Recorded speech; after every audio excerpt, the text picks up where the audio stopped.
The League of the Genuine Show is back. This time we are having a discussion with an expert in brand protection, brand security. As you know, a lot of the products that we have on the market that we say are counterfeited have owners, and these owners are the brands. In technical terms, they are the intellectual property owners. So we are happy for this episode to have in our presence a gentleman, our friend, a good African who has done tremendous work over the last decade in trying to fight counterfeits on behalf of the brands, not just in Uganda, but in many other countries in Africa.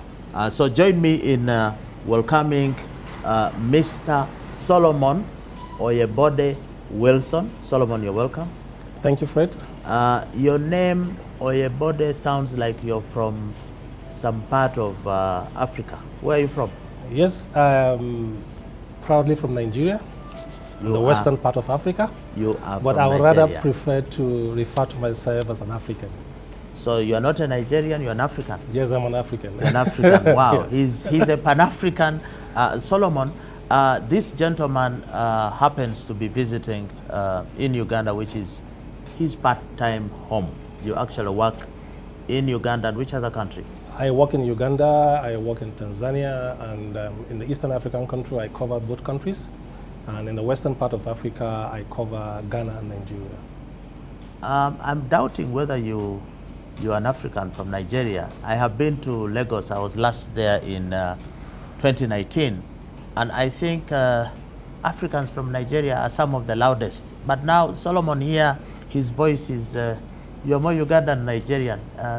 Are you sure your voice is Nigerian? Yes, I am proudly typical Nigerian, probably because of my work outside the shores of Nigeria over the years. I have a blend of several cultures that have adapted and assimilated. So that's why your volume went down a bit? Yes, that's why my volume went down. But each time I go back to Nigeria, I also find Nigerians to be very aggressive and loud compared to other African countries, but that's what makes us tick. That's what makes us Nigerians. I actually like the spirit. Everywhere I have traveled, I have met with Nigerians, and they are present. Yes. Whether it's in the waiting lobby of an airport, if the flight doesn't come, be sure if there are Nigerians on that flight, they will go and hold up the airline crew or airline staff. What is happening? You know, they are always, and this is, I think, what we need if we are to fight counterfeits. We need to stand up and be counted. And it's a pleasure that we have Solomon here, who is an African from Nigeria, to discuss this topic. Solomon, you are a lead investigator and CEO of Clapper House. Yes. Can you just tell us what Clapper House does?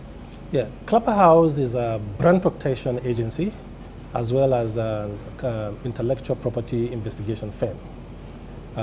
We undertake intellectual property infringement investigations for whole lots of brands that hire us to conduct such investigations. And we also, by extension, offer digital forensics and criminal investigation in the private sector. That means we major in commercial investigations. So for instance, I am a criminologist. I am a graduate of criminal investigation and digital forensics, but I operate in the private sector. So I support law enforcement agencies where it is needed. I consult for various law enforcement agencies where the need arises in areas of digital forensics, intellectual property. What do you mean by digital forensics? Digital forensic is a novel practice, though it has been on with the involvement of cyber crimes and all forms of digital crimes. Digital forensic has no clear, distinctive interpretation, but it's just the extraction of data from digital device.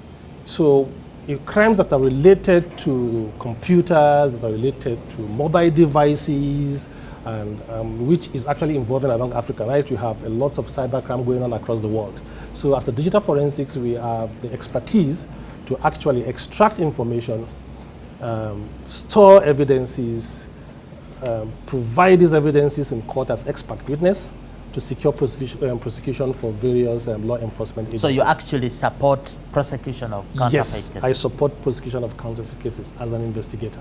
So I can also move to court as an expert witness if there are various evolving phases of counterfeit across the world. We have online counterfeit as well as we have physical counterfeits that are coming in through various borders. So we undertake investigations of all these activities in conjunction with the various law enforcement agencies across the countries that we operate in.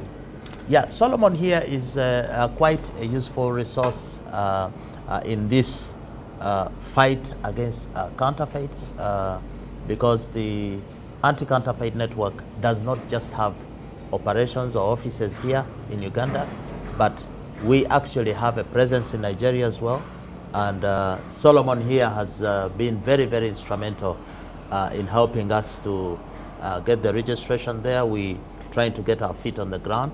So we're grateful for that. Though in Nigeria, your Attorney General asked us to change the name, not to use FCN as it were, but still whatever name you gave is quite good. So we're looking forward to working deeper and deeper with the biggest, largest market on the African continent, which unfortunately, Solomon, largest economy, but it's also the largest in counterfeiting. For example, in pharmaceuticals, I know that Nigeria is either number 2 or number 1 in faking, behind India or Pakistan. You're also very strong in faking all the other things. So we hope that eventually you will be number 1, but a clean number 1. Now, let's go to, you say brand security, brand protection. We would like to know, what are some of the brands you work for? Okay, across different countries, in Nigeria, we work for a lot of indigenous brands who are confronted with counterfeiting of their products.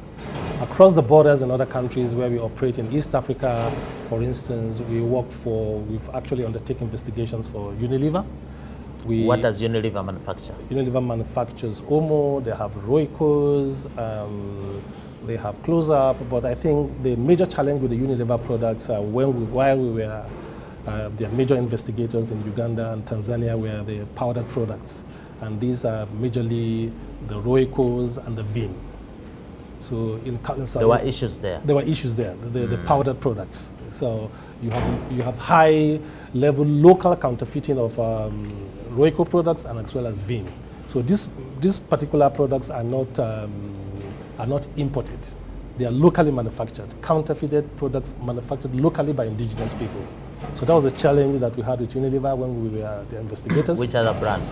We have Ricket Benkizas, the manufacturers of Dettol. And Dettol and Jik, yeah. Yeah. And Ricket's Benkiza. Yeah, Ricket Benkizas. And for the same product, usually we're also confronted, yes, with Ricket Benkizas, we have brands, Dettol tablets coming into the countries from China as well. But majorly, we also have the Dettol liquid that is locally manufactured, as well as the Jik. So guys are mixing up stuff. Yes, you go downtown. Bottling it. Yes, you go downtown in Kisenyi, you go downtown to the slums, and you have a lot of people in their households actually manufacturing these products. Using the same bottle. Yes, the challenge we have with the Unilever and Ricket Benkiza have similar challenges. Similar challenges in the sense that their products, their containers are being recycled. So it is difficult now to actually detect a counterfeit Roiko or a counterfeit Jik or Dettol because the containers are actually genuine containers. Then you also discover that at times the wrappers are actually also genuine wrappers. It is the content that is inside which you cannot access from a supermarket point of view and which you cannot you cannot have a chance to know whether the content is correct or not until you purchase. Until you purchase and go and use it. Yeah, but Solomon, here on the League of the Genuine, through the Anti-Counterfeit Network, we actually do a lot of on-the-ground investigations. I know you also do that, and we know that you work for so many brands, including Procter & Gamble, Philips, Casio, and all these guys. Yep. We knew in advance, because we work with you, that you'd be coming to the show. So we sent some of our investigators to just go randomly on the market, sample some of these products, and then bring them to you, the expert, because you have been trained by these brands on how to identify. Yes. And for us, we're saying the biggest issue for the consumer out there is how to identify. So I am going to request the team here to show you just some 2 or 3 products that we went and got on the market. Yes. We have, I think we have products from Procter & Gamble. This is the Pampers and the sanitary pads, okay? Good. So we are dealing with the mothers and the babies. If you can help us to, can I have, for a start, let's have, we start with the babies, I think.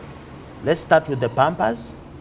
The ones that, the 2 samples that we got.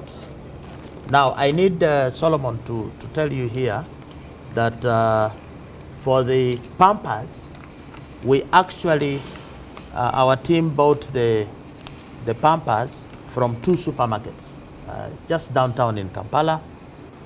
There is a supermarket called Quick Sell, again Mawanda Road. This is the receipt. Okay. The products that we are showing Solomon have been bought the past few minutes.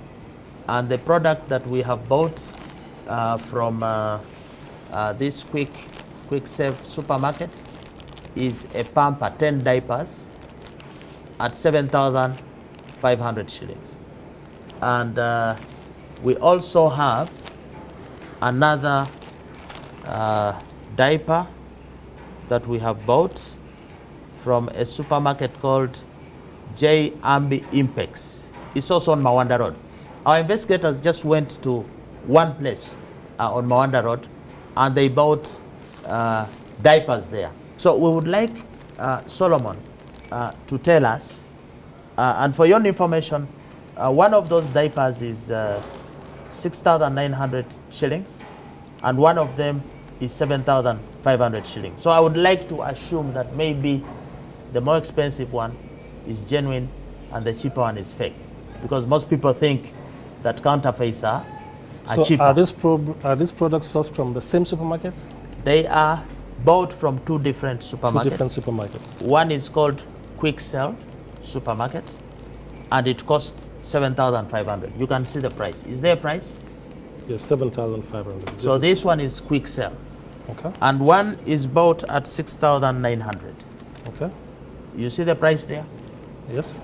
The price appears. So Yes. Can you help our mothers, our wives who are going to the supermarket to buy Pampers for their children? Which of these products is genuine and safe? Okay, thank you, Fred. You see, the fight against counterfeit, like I mentioned, is evolving. Counterfeiters from time to time also change their tactics, and they also improve on their tactics. From these 2 products, I can comfortably confirm that one of these is counterfeit and one of these is actually a genuine product. And maybe I should zero down first on the counterfeit products. Or the genuine. Maybe start with the genuine. Let me start with the genuine products. So the genuine product you are looking at, what's the price there? The price of the genuine product is 6,900 shillings, Ugandan shillings. So that is genuine and it's 6,000. It's 6,000. cheaper than the other one. Okay, It's cheaper tell than us. the other one. Why is that genuine? Now, this is a genuine product because you can look at the color, even the color of the packaging. What is the difference? Maybe somebody may not tell easily. If you look They at all look, what color is that? No, this is, can you see that this is a bit lighter and this is a bit deeper? The green is a bit, they're not the same Maybe color. let them stand in the same. These are not the same colors, you can see. This is sharper. But they have the same kit. Or the kits are even different. There are different kits on it. The branding is equally also different. The packaging material is also different. Where is the difference? You can see, you have what we call the air here. You get what I'm saying? Air. Yeah, can you see it? Yeah. Here you have number 1 choice. So the genuine should have air. Here. So mothers should look out for air. Yes. Now, these Pampers, not number one choice. You see, at times when it comes to the detection of counterfeit, the brands usually change packaging materials. So most times when brands improve on the packaging material or change the packaging materials, the counterfeiters remain with the old graphic work. So in this case, while Procter & Gamble has improved on their packaging material, the counterfeiters are using the old packaging. Then secondly, if you look at the barcodes, this is a batch code. This is a very critical component in manufacturing and detecting of counterfeits. If you look at the barcode of this product, you can see that the printing is quite clear and distinctive. They are readable. And they are clear, they are clear and readable numbers. If you look at the counterfeit, it is not clear, and neither did it state the country of. So where is this genuine one manufactured from? It's made from Egypt. It's manufactured in Egypt. All genuine Pampers and always in Africa right now comes from Egypt. So if you are a mother and you're buying Pampers for your child, be sure that they are made in Egypt. Yeah, they are made in Egypt. We don't make Pampers in Uganda. No, Pampers are not this made brand. They are not made in Uganda. So you can see clearly this one does not even have a made in Egypt.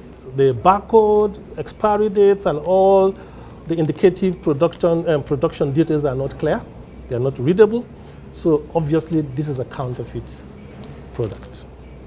Apart from these marks on the packaging, on the trade dress, is it possible for somebody, since you said these are very important, the numbers here, is it possible for these numbers to be machine readable, maybe from your phone? Is there like an app? The barcodes are not readable. They have to be punched into the system and the manufacturing companies for them to be able to understand. For instance, if I get this batch code and it is sent to Procter & Gamble, they'll be able How do you send it?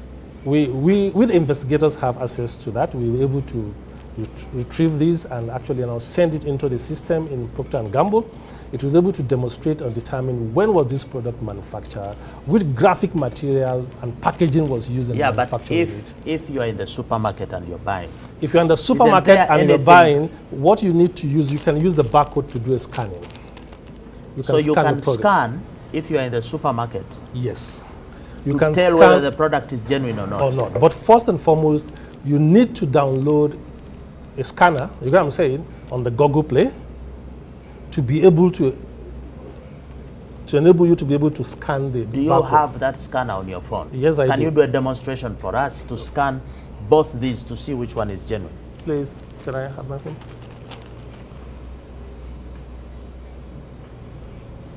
Download from Google app. Yes, you go to Google app. What is it called that you download?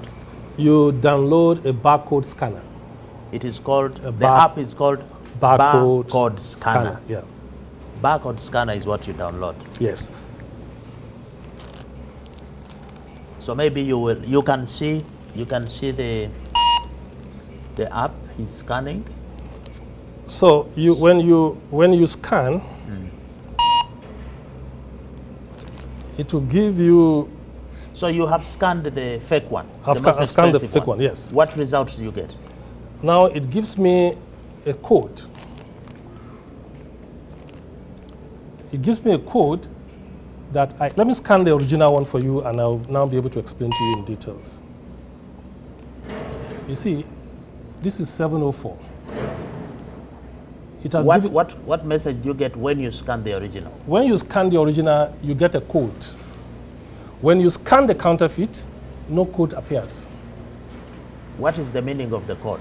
The code is the code. You can now send the code if you want. If you want to go further, you get what I'm saying. You can now send the code to Procter & Gamble, and they will confirm if that product is counterfeit or genuine. So you send the code to where?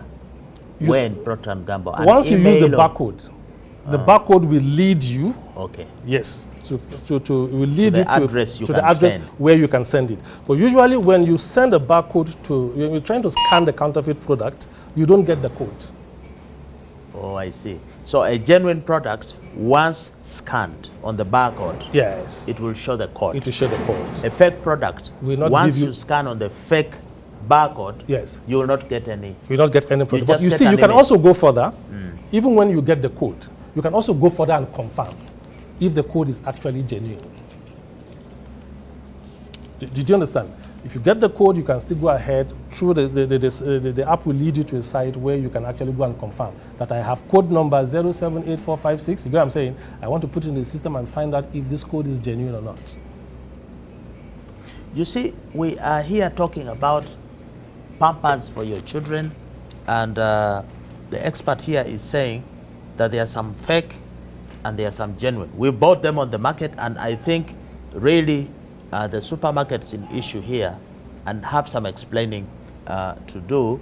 If the expert is saying that you're selling genuine, no issues.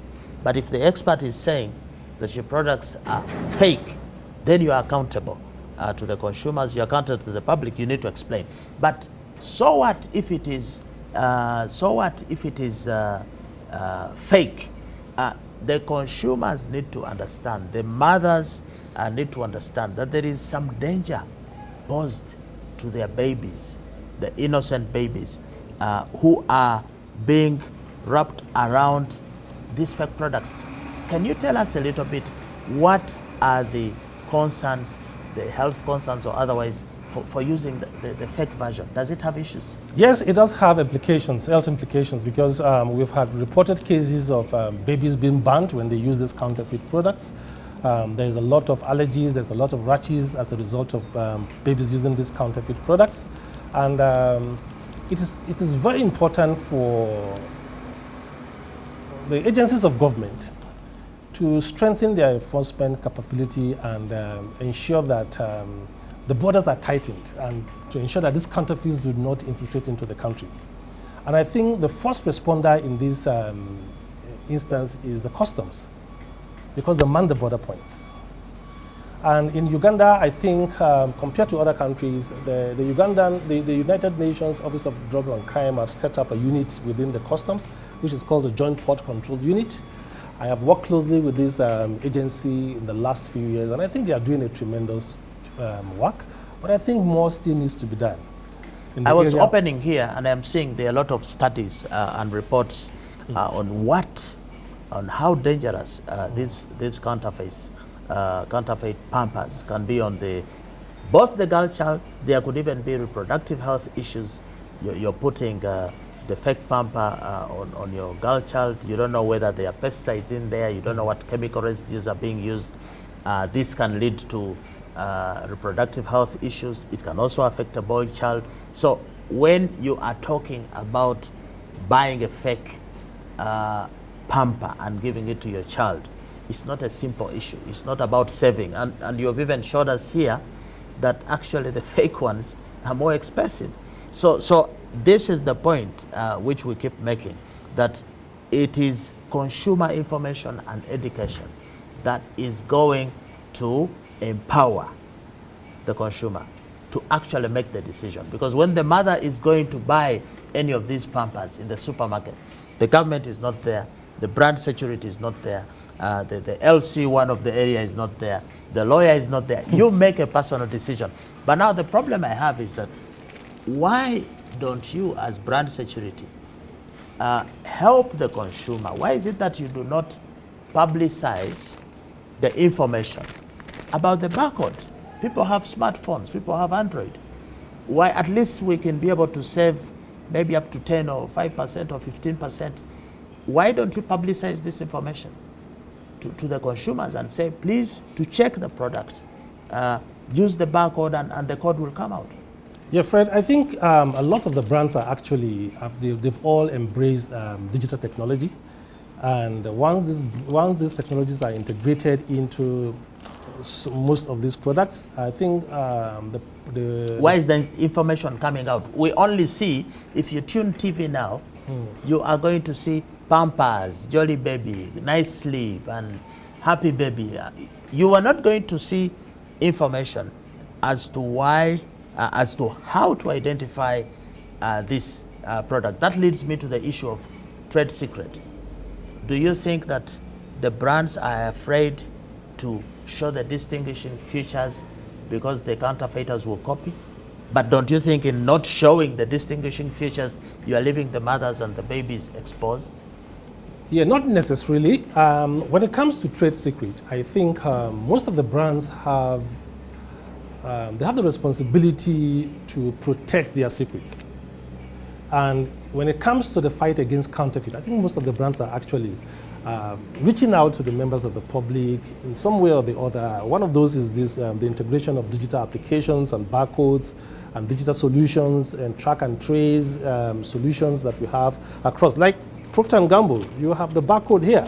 I think this is one of the digital solutions that have been invented and integrated into their products to fight counterfeit. But interestingly, what we need to, I think, talk about here is counterfeiting is a very sophisticated and organized crime.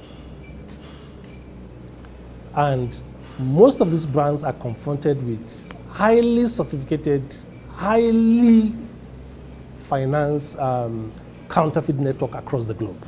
Solomon, this show is against counterfeit, so don't praise counterfeiters so much. No, I'm not praising them so much credit. I'm not giving them so much credit, but you see, we also have to appreciate how much counterfeit have evolved across in the last few years. For instance, when you're talking about the brand trying to protect their trade secrets, you find that, for instance, in China, where a genuine manufacturer has the capability to produce maybe 10,000 tons of a particular product, a genuine manufacturer.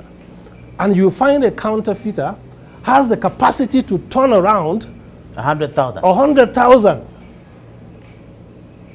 Because they have the financing, because they have the funds, and most of these funds, come from illicit trade and are reinvested into counterfeit. Is a fortune, one of the biggest companies in the world. These are companies which can fund most of the economies in Africa. Yes, certainly, yes. All we are saying, don't go into so much technicalities. You just said that, for example, the genuine product has packaging which has air. Yeah. The fake one has number one choice. So why don't you inform the mothers of Africa when you change the packaging? Yes. Just send out a message. Our packaging now has air. Don't buy any pamper without air. It is as simple as that. In an instant, you will have knocked out the fakes. But now the mothers of Africa are buying. You are, as a brand, folding your hands and leaving them to buy the fake. Yeah, but you see, this however information... sophisticated the counterfeiter is, there is some simple information you can give that can help. Tell us that don't buy any product not made in Egypt, and we shall buy. That's our complaint. I think most of these brands put this information across to the public. But you see, you must also understand that counterfeiters target companies like the Procter & Gamble's, companies that have made fast-moving consumer products. You know what I'm saying? They will not target brands that are actually premium brands that are so expensive. No. They look for the Procter & Gamble's, the Unilevers, the Ricky Benkizers. Those are the products that are household names, that have made their names over the years. You know what I'm saying? So they try, the brands themselves. Solomon, don't you agree the brands can do more?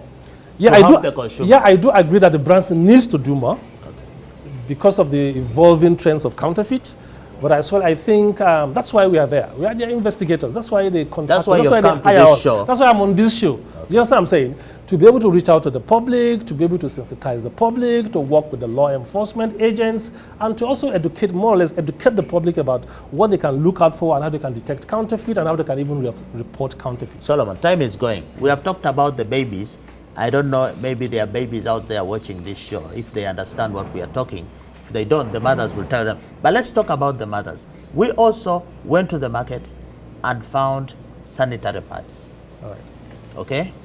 And we would like to know whether the sanitary pads that we bought are genuine or fake, so that we help the mothers as well for their personal health and hygiene. Okay?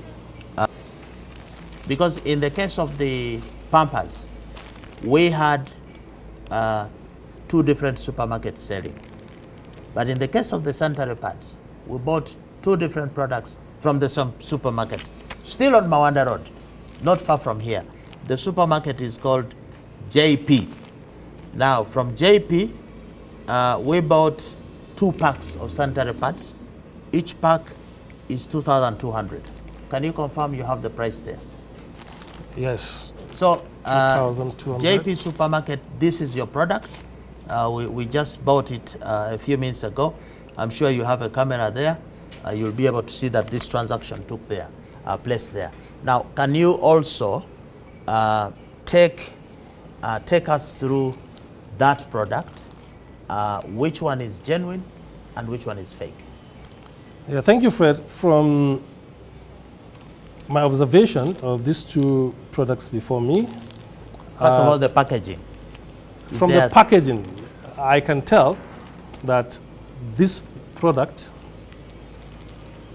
is genuine, and I'll tell you the reason why. And this is a counterfeit product. Let's start with genuine. Yes, all genuine Procter & Gamble Always pads have a perforation line for opening. They have a straight perforation line for opening. And if you look at this product, which we suspect to be a counterfeit product, it doesn't have any perforation. The perforation is where? You can see, this is the opening. I've just opened this now. Yeah. This is the perforation. So there's a blue. There's a blue and a straight line, and there's a perforation. Now I will take you through the analysis. This product has no perforation line at all. So when you open, what happens? No, even before you open, there are other counterfeit products that do have a perforation. But when you open, the perforation does not tear in a straight line. It doesn't have a straight tear. That can also be counterfeit. But in the case of this one, there is no even a single perforation line. But this, sorry, Solomon, we're here at Protea. I think you can hear a lot of noise. There is a construction site next to where we are, which is a good thing, but that shouldn't stop our show. Yes. So please bear with the noise and for our viewers also. So can you now open, because I see when you open the genuine one, the opening leaves a straight line. Yes. Try to open the fake. Okay. See, it's going to tear. Oh, it tears. It tears in whatever direction. In whatever direction. Like what you have here. You can see. So the genuine product will tear on a straight line. Even straight line. The fake product will tear in an uneven manner. You get what I'm saying? And to make matters worse, this product does not even have a perforation line at all. What is the importance of the perforation line? The perforation line makes it easier for you to open and even store, close back your products when they are not in use. So it secures. Yes, it secures the products and keeps them safe. Yeah. That is unused. That is unused in a safer way. So you see, this is a unique manufacturing technology. You know what I'm saying? That the counterfeiters can probably not achieve because you integrate this into the manufacturing line. But the counterfeiters were going to use all manners of cheap technology to package their products, and you can just tell that this is a counterfeit product. So it is dangerous. Why is it dangerous for you to open and leave the sanitary pads exposed? What kind of dangers? Of course, number one, the sanitary pads that you have right inside of this, in this one are counterfeit. Number two, when you open them and you leave them open, you are exposing it to germs and bacteria, and you can get infections from using sanitary pads that are not well stored in an hygienic and safe manner. So it is a danger for the ladies. What you are telling them? Absolutely, it is a danger. Is that the mere fact that they are using it's a counterfeit product in the first place? That means the production is not regulated. You know what I'm saying? The materials used are not certified. So these are the kind of sanitary pads. I am seeing a video here that was online showing the counterfeit sanitary pad operation somewhere in the US. I think it left many concerned about their health. And when you look here, some of the effects of the fake sanitary pad, again what we were talking about, it not only just inconveniences the lady, but it can lead to to burns. It can lead to infusion of toxic materials yes. into the similar with what you have with the Pampers. Health, and it can also, there are also some, they mention here, and this is quite dangerous, they mention that some of the chemicals or materials used have active carcinogens, cancer-causing agents. So ladies out there, it matters a lot what kind of sanitary pad, where you're buying it. The popular brands, as Solomon is showing here, sometimes get people trying to duplicate. But again, here I'll throw it back to you as brand security and protection. We need this information out there to be given. I think at the, can you train maybe the supermarkets, or can you, as part of your advertising and promotion of these products, give the ladies information and say, please do not buy this kind of product, buy the genuine, because we do not know the connection between the increasing cancer cases, for example, cervical cancer and all these things, coming from the fakers. Yes. And that leads me to the next point, Solomon. Don't you think there is a link between these counterfeiters and the terrorists, for example? Because you can imagine, this is a product that you put out in the market. I'll tell you as a lawyer that with terrorism, you have an element of indiscriminate injury and harm. You put such a product on the market. We have maybe 30 million women, maybe 10 of them use sanitary pads. And you are putting a product that can harm millions of people. Don't you see a link between counterfeiting and terrorism? Yes, it's already documented. I think it's well documented that there is a link between counterfeit and terrorism across the globe. We have different terrorist groups across the world. We have the Islamic State.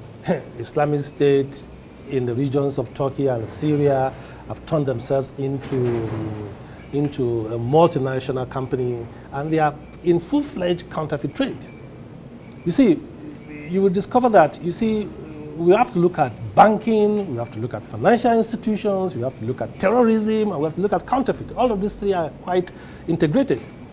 There was a time when, even before the advent of the bombing in Kenya and Tanzania of the US embassies, there was a lot of NGOs that were operating in these countries that had a lot of funds and were pushing these funds into financial institutions until the advent of Osama bin Laden. I think right now, I think Kenya and Tanzania has done a lot of cleanup of these NGOs, because these NGOs put money into banking finance, and most of this money end up in terrorism sponsorship. So it has been documented across the globe.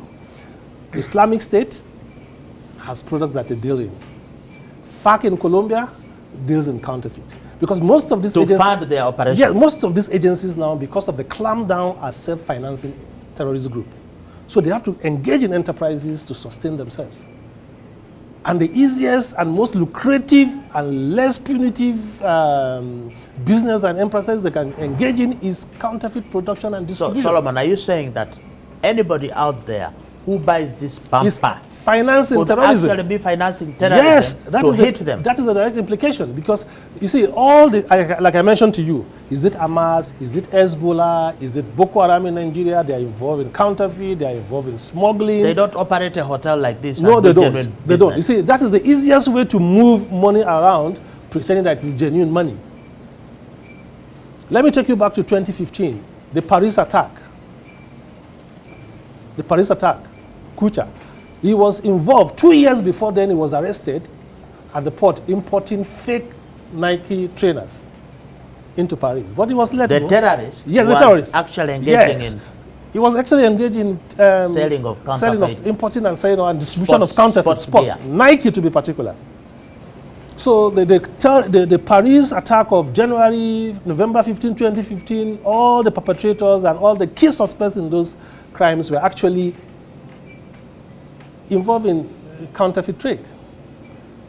So even Nairobi, the information I got was that the attack in Dasani Hotel, yes, in Nairobi, those guys, the investigations revealed that they were actually trading in Royco, these small cubes. Cubes of Royco.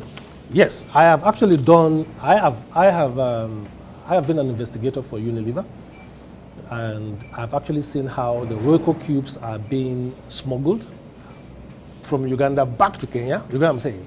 And who are the perpetrators? Who are the stakeholders in the trade in contraband and counterfeit Royco? The section of these people are those who probably have links with most of these terrorist groups. So it is well documented across the globe that most of the terrorist organizations that we have are linked and are involved in counterfeiting. And that is the enterprise. So what you are telling the viewers is that, you know, one time we were talking about some product and there were some online comments, oh, you people, you're spoiling people's business and so on. This is a national security issue. This is a public health issue. Yes. This is a national economic issue. Yes. Because not only do you lose money when you buy the fake product, directly you lose that money because you're not getting value for money, but you also lose money to treat the disease that comes out of the use of the fake product. Yes. And if you become sick, you also lose money because you may not be able to work. So there's a lot of economic output that is lost. Issues that are there's health implications. So this issue, what is it, because you've been at this for more than a decade, what is it that you can tell the viewers out there to pay more attention? Because most African viewers, and unfortunately you contribute to the content. Nigeria contributes a lot of content. Many people may prefer to go and watch a Nigerian soap or something, but not come, and especially the ladies, but not come to a show like this to be taught about the fake sanitary pads. Fred, you see, how do we do the mindset change? See, before I go into that, let me take you back. You see, there are four, the link between counterfeit and terrorism is based on 4 points. They are based on 4 points. The number one, let's look at, is operational. You see, there's increasing cooperation between one terrorist, cooperation between one terrorist group and another. And usually, what is that cooperation? Trade. What brings them together? The association, the cooperation, essentially around the domains of counterfeiting, smuggling, and piracy. So it's money, basically. Yes. The motive is money, profit. No, they have different ideologies. They might have different goals and objectives, but there is a singular operational connections between the counterfeit, between the terrorist group across. And that is centered around the domain of counterfeiting, piracy, and smuggling. That's where they generate the resources they use in funding terrorism. You discover that ISIS is funding Boko Haram in Nigeria. You see what I'm saying? If it cannot fund Boko Haram in Nigeria, it has counterfeit product that it will ship to Boko Haram in Nigeria, that Boko Haram agents will sell and generate money and use the same money to fund acts of terrorism. So operational issue is number one. Number two, we have logistical issue. Now, most of the agents, most of the terrorist group have found counterfeit to be a very lucrative enterprise that they can fund. Keep their money there, operate there, and people assume that they are genuine. And they can move their money around through the same enterprise. So you find a terrorist group, let's say, in wherever they could be, maybe in Somalia, maybe in Nigeria, Al-Shabaab, whatever it could be, a Boko Haram.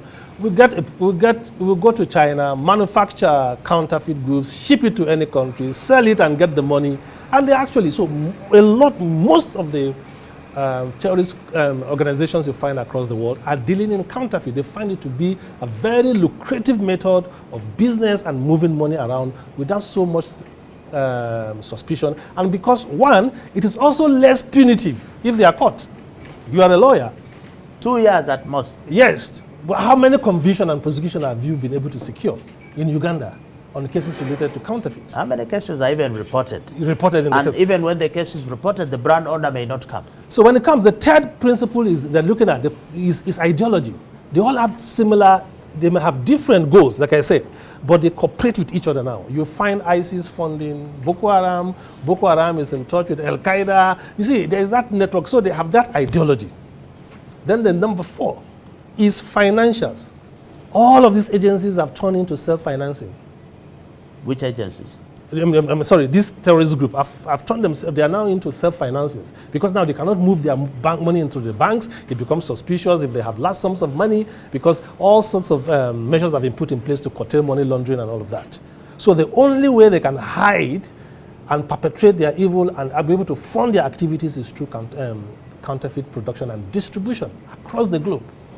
So counterfeit is a very serious... But why is it? Because you have done this for many years. I've also done it for more than a decade. Why is it that the African governments, the African regulator, does not see this as a danger? The most we have here, many times you'll see a small press conference, we have caught this, and that's the end of the case. But let somebody shoot somebody here, you'll see the headline for a week. Why do we not then treat this like the terrorists they are? Why do you think it's causing that? You see, it's the political will. Yeah. You see, governments across Africa will make political statements, but they're never going to follow up with legislation, with enforcement to ensure that counterfeit trade is curbed. Most of the counterfeit traders and stakeholders in Africa are also in government. Politically connected. Yeah, politically connected. So you also discover across Africa at times when you go out to carry out enforcement, and the agencies of government that are responsible for enforcement are also, there's a lot of political interference that the goods must be released because somebody has. We face all of that across Africa. So until we realize that the issue of counterfeit is not just about the right holder, or the brand owners, you know what I'm saying, of particular intellectual property, but it's an issue that concerns all of us, and it has economic and health implications. That's the whole public. 10, 15, 20, 30 years ago, we don't have the scale and prevalence of cancer is not as much as what we have today. Right now in Africa, particularly Europe, if Europe is talking of counterfeit, they are talking of at times Gucci. They are talking of bags. In Africa, when we are talking of counterfeit, we are talking of what we eat, medicines that we take. But in Nigeria, you guys, I have seen open markets selling medicines in the open market like it's effective. Yes, you see, Africa is the destination now for counterfeit goods. I am an African, and I feel very pained when I see that my continent is the destination and dumping site, you know what I'm saying, for counterfeit. So I take my work passionately, you know what I'm saying, and try to fight cancer. I lost my own elder sister to cancer. And it could have come from any of this rubbish. Let me give you see, the return in investment in counterfeit is much more than drugs and narcotics. But so much attention is given to narcotics and human trafficking, and counterfeit is not given the attention that it deserves.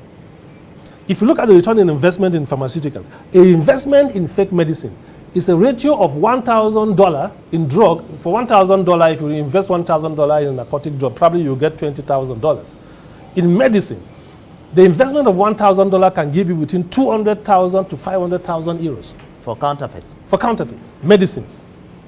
So Solomon, what, according to you, is the biggest driver of counterfeiting, which is growing so exponentially on the African continent? We have the acronym here of Dankani, which you have intimately engaged with. Yes. Which do you think of those factors, differentiation, affordability, normalcy, convenience, negligence of brand owners, ineffective cooperation, which of those do you think is really driving this? You see, all of those factors you have mentioned are critical and key. They are all drivers.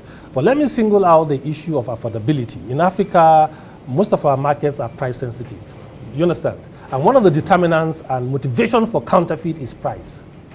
But we just saw a counterfeit which is more expensive. Interestingly, you see, that is where the return in investment in counterfeit is very high, because counterfeiters take advantage of the end users. Because they still sell the same counterfeit products to you, you know what I'm saying, as if it's a genuine product. You buy it at the same price as the genuine product, or even higher in some brands, depending on what kind of brands you are dealing with. But you see, Africa, because of poverty, because of, if you go downtown now, if you tell someone this is 5,000 and this is 10,000, you say, no, I cannot afford this, I'm going to... But Solomon, if you told a lady that this is 1,000 is fake and that is 2,000, but if you use this which is fake at 1,000, you have a chance of getting cervical cancer and you could be dead in 5 years. and that you will be alive. Do you think that it is the lack of knowledge about the concealed dangers of products like this that is making the people, despite the fact that they are poor, to actually go and consume the fake? Yeah, I think, you see, it's a two-way issue. I think the regulatory agencies also have a role to play. You see, we are not, when we talk about counterfeits, yes, by extension, we're also looking at regulatory infringement cases. Regulatory infringement cases will come in areas where you have expired products, you know what I'm saying? Products that are not labeled, products that do not have expiry and manufacturing dates. How do all these products get into the market? You want to ask yourself now, this is a counterfeit product. First and foremost, how did this product get into the country? And this product got into the country and paid taxes. How do you balance public health and the need to collect public revenue? Yeah, you see, that's one of the critical challenges that we are looking at. Government needs to come up with policies that will also favor the traders as well. At times you see the traders will say, okay, fine, if we go to China and we import even the counterfeit, we'll pay higher taxes. You know what I'm saying? The inspection fee is very high for counterfeit goods. I think government and all the stakeholders need to come together and have channel a discussion and have a discussion regarding how we can mitigate and, you know, try to reduce on the importation of counterfeit. Solomon, we need to end. I am going to beg for as long as you're still in the country. I know you'll be going out in the next couple of days or weeks. I am thinking we might need to have another show so that, because you only talked about one product. Yes. But I know that you have in store several products that you can help our consumers to differentiate between the genuine and the fake. But as we end, today we dealt with a product that is found in the supermarket. Yes. Paint a picture for the viewer out there. Are the products in the Ugandan supermarkets safe for us to buy? Because many of us want to go to the supermarkets. We feel that is where you will find legit products and good products, but we've just got this from the supermarket. What do you know about the Ugandan supermarkets and genuine products? Have you caught any fake? Yes, in a pocket of places we've been able to detect counterfeit in the market. I think what most of the brands needs to do, and in partnership with the regulatory institutions in Uganda, is to streamline the supply chain. Because you see, once... UNBS says about 60%, 55% of products in the supermarket are fake. I think they are correct. I think they are correct. And there's a lot to do in that regard to be able to clean the supply chain of most of the major products. And I think Ugandan Revenue Authority, Customs, also have to improve their capacity to be able to detect counterfeit, especially the jump point control unit. They are doing so well, but I hope they can be supported to do more in terms of detection, in terms of working with various agencies of government, and without political interference. Because this has huge health implications, and we also affect health budgets of each of these countries in Africa. That we're always, especially in an area where we are struggling with a pandemic, and we also have people consuming products that are unhealthy. So you're fighting COVID, then you're fighting infections from Pampers, that fake Pampers, toxicity there. You're fighting infections from sanitary pads. How will you defeat COVID?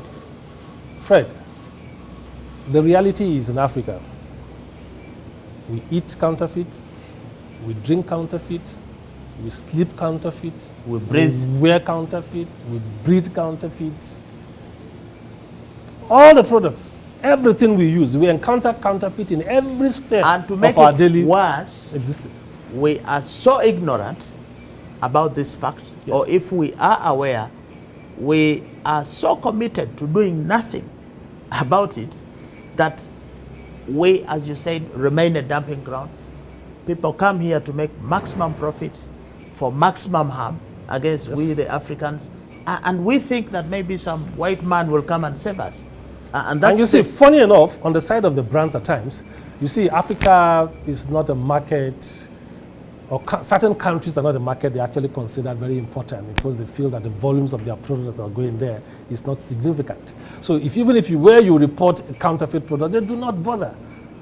Because you're a small market. Because you're a small market. Malaysia or Vietnam would have Brazil will have bigger concerns to the bottom line. Yes. Than anyway, we need to stop here. Solomon, I'm hoping that we shall be able to discuss some 2 or 3 more products because this has really been extremely important for our consumers, because the feedback that we get always is that tell us more, tell us where to report, tell us how to differentiate, tell us where to buy. I think just right here we've had a good discussion on 2 products of Procter & Gamble, an agent, brand security agent for Procter & Gamble in the name of Solomon, an African who was born in Nigeria. Thank you so much for Thank you, Fred, for We'd also inviting me on like this to show. thank our viewers for supporting us. The viewership is growing. This show is not even a year, but please, when you watch, share, learn to share, learn to like, learn to subscribe. We depend on that support to be able to bring people like Solomon here to produce for you. So until the next episode of the League of the Genuine, which hopefully will be still with Solomon, we'll need to sign off and say that don't be fake, buy and sell only genuine products.